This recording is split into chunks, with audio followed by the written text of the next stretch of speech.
Hi hello ಎಲ್ಲ ಗೆಳೆಯರಿಗೆ ಸ್ಪರ್ಧಾ academy Belagavi YouTube ಚಾನಲ್ಗೆ ಸ್ವಾಗತ.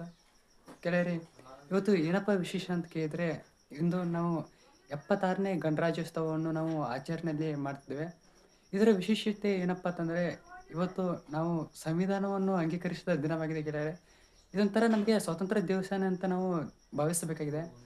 ಮತ್ತು ನಮ್ಮ ದೇಶದ ಗಡಿಯನ್ನು ಕಾಯುತ್ತಿರುವ ಯೋಧರು, ಮತ್ತು ಅದರಲ್ಲಿ ರೈತರು, ಮತ್ತು ಹೀಗೆ ಎಲ್ಲ ಸಾರಿಗೆ ಸಂಪರ್ಕದವರು, ಹೀಗೆ ನಮ್ಮನ್ನು ಬಂದುಬಿಟ್ಟು ನಮಗೆಲ್ಲ ಸೇವೆಯನ್ನು ಸಲ್ಲಿಸ್ತಿದ್ದಾರೆ ಗೆಳೆಯರೆ. ಇದರಿಂದ ನಾವು ತುಂಬಾ ಖುಷಿಯಾಗಿದ್ದೇವೆ ಮತ್ತು ನಾವು ನಮ್ಮ ದೇಶ ಅಂತ ನಾವು ಒಂದು ಪ್ರೀತಿಯನ್ನು ಹೊಂದಿರಬೇಕಾಗುತ್ತದೆ. ನಾವು ನಮ್ಮ ದೇಶ ಅಂತ ನಾವು ಗೌರವ ಕೊಡಬೇಕು. ಮತ್ತು ಗೆಳೆಯರೆ, ಇವತ್ತು ಸಂವಿಧಾನದ ಒಂದು ಅಂಗೀಕಾರ ದಿನವಾಗಿದೆ. ಮತ್ತು ನಿಮಗೆ ಗೊತ್ತು ನಮ್ಮ ದೇಶಕ್ಕೆ ಸಂವಿಧಾನ ಎಷ್ಟು ಇಂಪಾರ್ಟೆಂಟ್ ಇದೆ ಅಂತ. ಮತ್ತು ಒಬ್ಬೊಬ್ಬರು ಕ್ರೂರಿಗಳು ಇರ್ತಾರಲ್ಲ, ಅವ್ರಿಗಾಗಿ ಸಂವಿಧಾನವನ್ನು ಬಹಳ ಇಂಪಾರ್ಟೆಂಟಾಗಿ ನಾವು ಜಾರಿಗೆ ತಂದಿದ್ದೇವೆ. ಆ ಜಾರಿಗೆ ತಂದದ್ದು ಯಾರಪ್ಪ ಅಂತಂದರೆ, ನಾವು ಡಾಕ್ಟರ್ ಬಿ ಆರ್ ಅಂಬೇಡ್ಕರ್ ಅಂತ ಹೇಳ್ಬೋದು. ಅವರು ಎಷ್ಟು ಪ್ರಭಾವಿ ವ್ಯಕ್ತಿ ಮತ್ತು ಅವರು ಪದವಿಗಳನ್ನು ಪಡೆದ ಒಂದು ಸಂಖ್ಯೆಯನ್ನು ನೋಡೋದಾದರೆ, ಅದು ಇಂದಿನ ಕಾಲದಲ್ಲಿ ಅಸಾಧ್ಯ ಅಂತ ನಾವು ಹೇಳಬಹುದಾಗಿದೆ.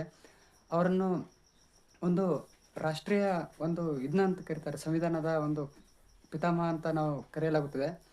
ಮತ್ತು ನಾವು ನಮ್ಮ ದೇಶ ಅಂತ ನಾವು ತುಂಬಾ ಹೆಮ್ಮೆಯಿಂದ ಹೇಳ್ಕೊತೀವಿ. ಇವತ್ತು ನಾವು ಗಣರಾಜ್ಯೋತ್ಸವವನ್ನು ಆಚರಿಸುತ್ತಿದ್ದೇವೆ. 76ನೇ ಗಣರಾಜ್ಯೋತ್ಸವಕ್ಕೆ ನಾವು ಇವತ್ತು ಕಾಲಿಟ್ಟಿದ್ದೇವೆ. ಅದಕ್ಕಾಗಿ ಎಲ್ಲರಿಗೂ ಗಣರಾಜ್ಯೋತ್ಸವದ ಹಾರ್ದಿಕ ಶುಭಾಶಯಗಳು ಗೆಳೆಯರೆ.